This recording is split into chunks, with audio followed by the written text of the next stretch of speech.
let us now tell you what we know and we don't know about this war. US President Donald Trump announced in a social media post that Iran and Israel have agreed to a ceasefire. Trump held talks with Israeli Prime Minister Benjamin Netanyahu. Vice President J.D. Vance held talks with Tehran. Qatar's Prime Minister reportedly secured Iran's agreement. Strikes continued between Iran and Israel with reports of explosion being heard in Tehran. And then after ceasefire announcement, IDF issued evacuation warning for several parts of Tehran. Iran's foreign minister says there is no ceasefire. Israel has not responded to the ceasefire announcement that came in from the US.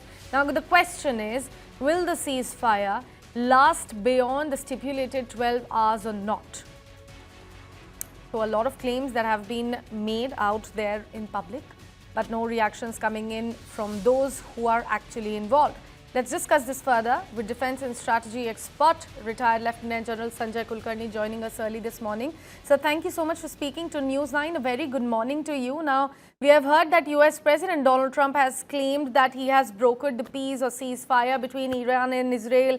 It will take a couple of hours or couple of days. But the same sentiment has not been echoed by the word that we heard from Iran. And there's no, official statement that came out from Israel either. Good morning, Sakshi. Thank you very much. I think you must congratulate for hopefully the world shall be more peaceful than what we've been seeing for the last about 12 days and even before that for a very, very long time. I sincerely hope, and since Trump himself has come out with that statement and he has said so that there is a ceasefire, and Trump hasn't spoken on his own, he has Israel, because Israel cannot act without the USA, and USA would not make an announcement without taking the conference and taking Israel along.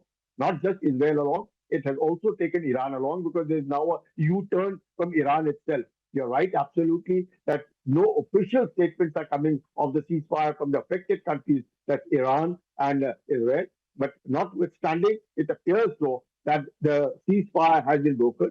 The Qatar have been very, very instrumental, and therefore Trump himself has also congratulated and thanked the Qatar prince for the role taken in getting the ceasefire done. And after what, because the Iran announced, rather informed Qatar that they were to attack the US air base, that is Al-Qaeda over there, Al-Umaid, and therefore there was no damage whatsoever. The missile fire were intercepted, no damage, no loss of human life, indicative that probably Iran had also reached its dead end of not wanting to fight too long.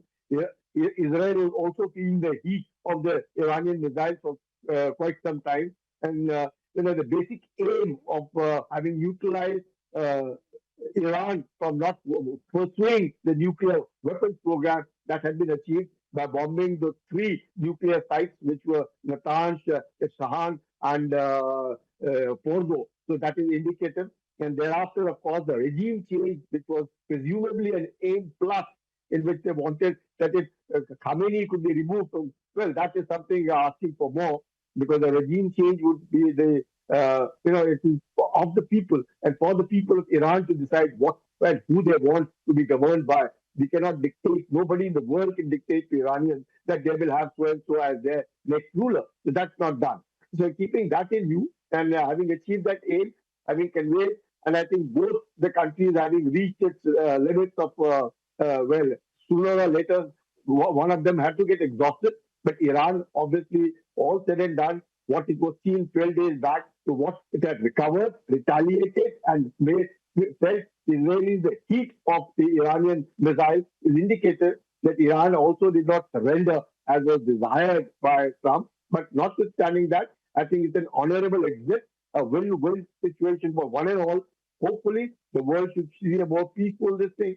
And that 24th and 25th, I think today and tomorrow are the NATO-Brussels meet where Trump is expected to go. Right. And hopefully that where also the Russian and the Ukraine thing will get decided, because Putin also has made an offer of a ceasefire that he wouldn't mind talking on the Ukraine issue. So there's a lot of good things happening. I think absolutely.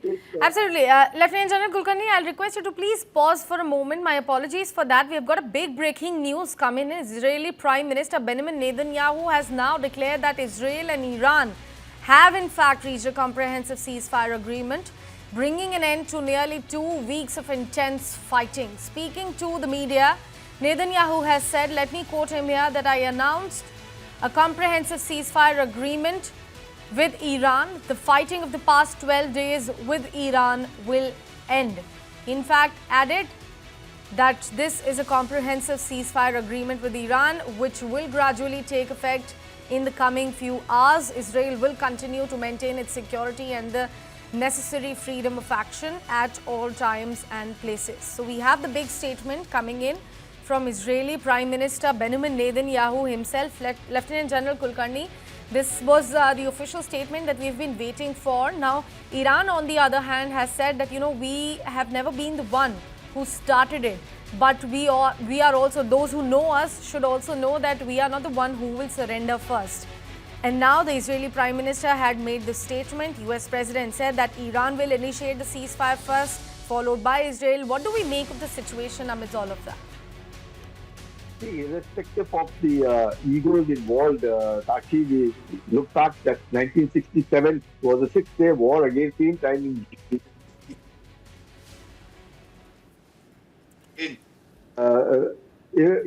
which has actually ended with Netanyahu himself accepting it, and the foreign minister of Iran time and again has been saying that if the Israelis stop attacking, we will not retaliate. Therefore, there was a kind of a subtle arrangement which already existed, and I think it is irrespective of who says what and who wants to initiate it first, whatever it be, as long as Israel does not attack Tehran, which it had been attacking just about an hour back, but if it has stopped attacking Tehran, and Tehran has also not retaliated with anything on Tel Aviv or Jerusalem or Haifa, I think that's the first indication that the ceasefire has come into force with the